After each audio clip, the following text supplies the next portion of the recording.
Nakatikim na ba kayo mga kaibigan ng pili tart? At kung hindi pa, dito nyo yan matutungayan. Hindi nyo man matikman, at least makita nyo ang itsura mga kaibigan.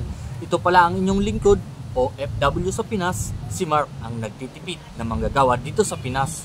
At ito ang lagi nating pinagbabaunan mga kaibigan.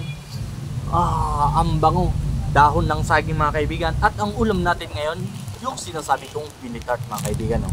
Ayan pili tart. Bicol pasalubong ito mga kaibigan. Ating ibibida mga kaibigan ang mga pasalubong dito sa Bicol, sa aming lugar mga kaibigan, dito pa rin sa Pinas. Sino ba ang hindi pa nakapunta sa Bicol? Pumunta na kayo dito mga kaibigan para matikman nyo ang ating pili tart ng Bicol. Ito ay pili mga kaibigan. Karamihan pasalubong lang ito mga kaibigan, pero sa akin naman pwede siyang iulam mga kaibigan, para makita nyo. Kaya ito ang inulam ko ngayon kasi tipid din ito mga kaibigan. 35 pesos lang yung isang balot kumpara kung bibili ako sa eatery mga kaibigan. Yung mga karning baboy, karning manok sa eatery, 60 pesos, wala ka pang kanin. Dito, nagbaon lang ako ng kanin at bumili lang ako ng pili tart. Makakapagtanghalian na tayo mga kaibigan. Tipid pa, masarap na, special pa ito mga kaibigan. Ayan na yung pili tart mga kaibigan. Masarap mga kaibigan. Pili tart, siyempre bawal din magtapon ng basura. Ilagay natin sa bulso. Ganyan ang disiplina dito sa Pinas. Ayan yung pili mga kaibigan.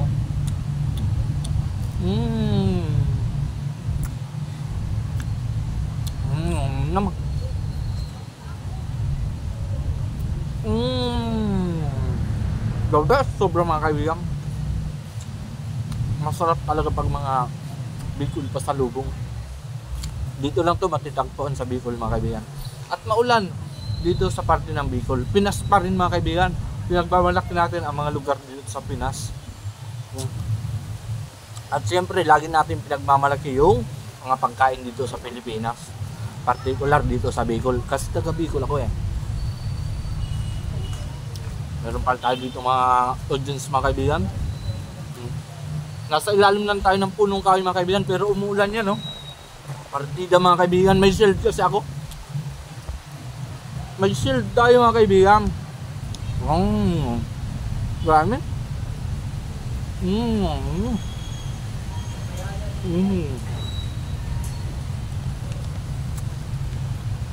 The best. Nakaisa na tayo mga kaibigan.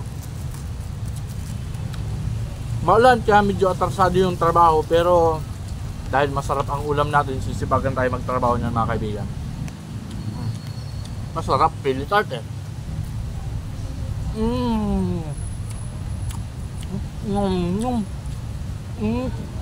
Grabe.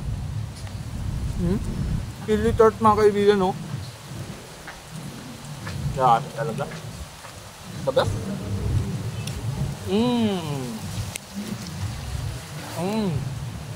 Lumalakas ng ulan mga kaibigan Mukhang tatagusin na yung shield ko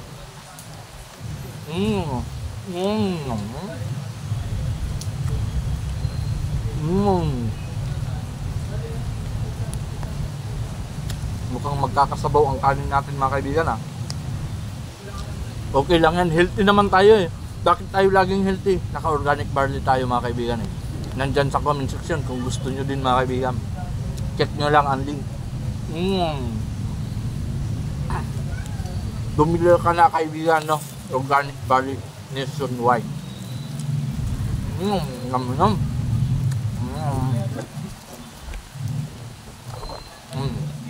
Ayan yung pili. Ang puti mga kaibigan ang pili dyan Basta pag nakapunta kayo ng Bicol, yung mga ibang lugar dyan, huwag niyong kalimutan bumili ng pili tart pag nagawi kayo sa Bicol.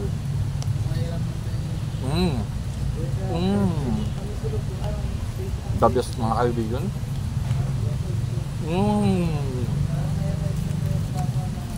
Solve naman tayo sa ating tanghalian at kahit maulan, diretso pa rin tayo sa laban dito sa Pinas. Magtatrabaho pa din tayo. Pero ngayon, kakain muna tayo mga kaibigan. Hindi tayo pwedeng trabaho na hindi kumakain. Nagtitipid tayo pero hindi tayo ay lilipasan ng gutom. Magtitipid lang sa gastos pero yung pagkain sapat.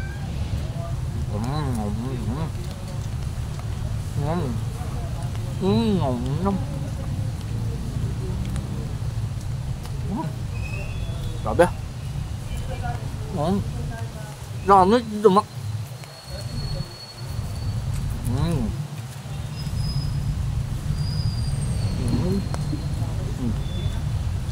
Feel that. Dami to the max.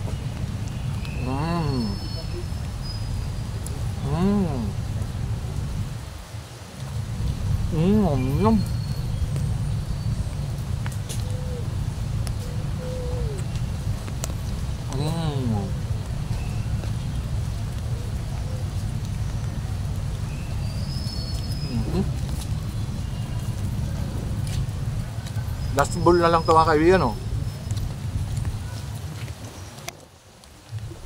Last bowl.